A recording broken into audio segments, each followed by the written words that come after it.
Assalamualaikum warahmatullahi wabarakatuh. Terima kasih kepada Bapak Dr. John Ferry, Eskom MMM.Com, yang telah memberikan waktu kepada kami.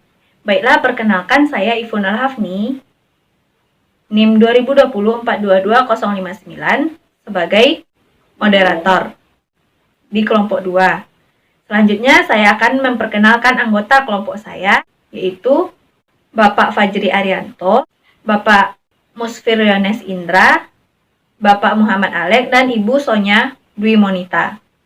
Baiklah, selanjutnya saya akan menjelaskan mengenai privasi. Privasi ini terbagi 5, yaitu yang pertama, electronic surveillance, yang kedua, personal information in database, dan yang ketiga, information on internet bulletin boards, new groups, and social networking sites. Yang keempat, privasi, codes, and policy. Yang kelima, international aspect of privacy. Nah, selanjutnya saya akan menjelaskan tentang electronic surveillance. Electronic surveillance ini teknologi yang dapat digunakan untuk memantau individu saat mereka melakukan aktivitas maupun rutinitas harian mereka. Electronic surveillance ini adalah sistem pencegahan dari pencurian di sebuah toko dengan menggunakan tag and alarm. Sebuah tag akan dilekatkan pada barang-barang yang dijual, seperti baju, sepatu, makanan, dan lain sebagainya.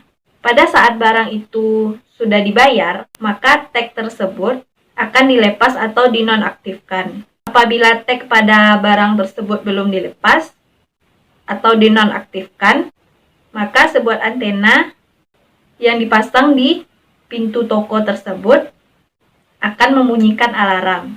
Selanjutnya, terdapat 3 jenis EIS, meliputi radiofrekuensi, acoustomagnetic, and electromagnetic.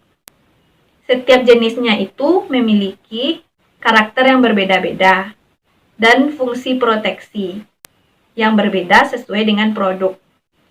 Nah, misalnya EAS pada radiofrekuensi itu sesuai untuk retail, fashion, supermarket, dan elektronik. Selanjutnya, EAS acoustomagnetic sesuai untuk retail, produk cairan yang ada di dalam kemasan botol, elektronik, dan perangkat yang terbuat dari logam. Sedangkan EAS elektromagnetik sesuai untuk perpustakaan atau toko buku. Terima kasih Bu Moderator. Assalamualaikum warahmatullahi wabarakatuh. Saya Musfiryones Indra, NIM 2020-422-063. Akan yang membacakan tugas kelompok 2 bagian kedua, yaitu Personal Information in Database. Jenis database di mana data dikumpulkan dan disimpan di komputer pribadi yang kecil dan mudah dikelola. Biasanya personal database atau database pribadi dibuat karena beberapa faktor di bawah ini. Pertama, mencari sebuah file tidaklah mudah. Kedua, pencairan harus satu file per folder. Ketiga, sistem file tidak ramah terhadap hal-hal kecil. Keempat, sistem file tidak dapat dikembangkan. Contoh aplikasi yang digunakan untuk membuat personal database atau database pribadi adalah Microsoft Access. Keuntungan dan kerugian. Keuntungannya, personal database atau database pribadi menyimpan semua data penting dalam satu file kalau kompak dan portable, di mana potongan informasi atau item informasi diatur oleh pengguna dengan cara yang kreatif dan fleksibel. Kerugian, diperlukannya ketelitian dalam membuat personal database agar informasi tetap teratur dan dapat diakses. Dikarenakan semakin banyak menambah informasi ke folder dokumen, maka akan semakin sulit menemukan data yang telah tersimpan. Untuk itu, harus mengatur dengan baik. Terima kasih. Assalamualaikum warahmatullahi wabarakatuh. Baiklah, yang ketiga mengenai information on internet bulletin boards, news group, and social networking site. di mana menjelaskan mengenai informasi tentang papan buletin internet, grup berita, dan situs jejaring sosial seperti pidato gratis versus privasi di internet. Kemudian informasi yang menghina dapat mempengaruhi keputusan perekrutan, kemudian sedikit atau tidak ada bantuan untuk korban. Nah, Bulletin Board System merupakan sistem elektronik yang standar, rendah biaya, dan akar rumput untuk menyiarkan atau merespon informasi mengenai suatu tema yang spesifik. Sistem papan buletin dijalankan secara lokal dan sering terhubung dengan sistem papan buletin lainnya dalam skala nasional atau skala internasional. Biasanya, jaringan-jaringan ini memberikan pelayanan dalam daerah yang berdekatan secara geografis dan kebutuhan spesifik dari pengguna lokal. Pada awalnya, penggunaan sistem papan buletin ini hanya dapat mengakses programnya melalui saluran telepon yang terhubung dengan modem. Namun, pada tahun 1990, beberapa pengguna papan sistem buletin dapat mengaksesnya melalui telepon, kemudian paket jaringan berganti, atau koneksi radio paket. Kemudian konsep dari sistem papan buletin sendiri mengacu pada cara tradisional dengan cara menempelkan pesan pada papan buletin yang biasa ditemukan di pintu masuk supermarket, sekolah, perpustakaan, atau di tempat umum yang lainnya, di mana orang-orang dapat menyebarluaskan pesan, iklan, ataupun berita komunitas lainnya. Privacy Codes and Policies, di mana di dalam suatu pedoman organisasi untuk melindungi privasi pelanggan, klien, dan karyawan, ada beberapa hal yang harus diketahui. Yang pertama itu model penyisihan.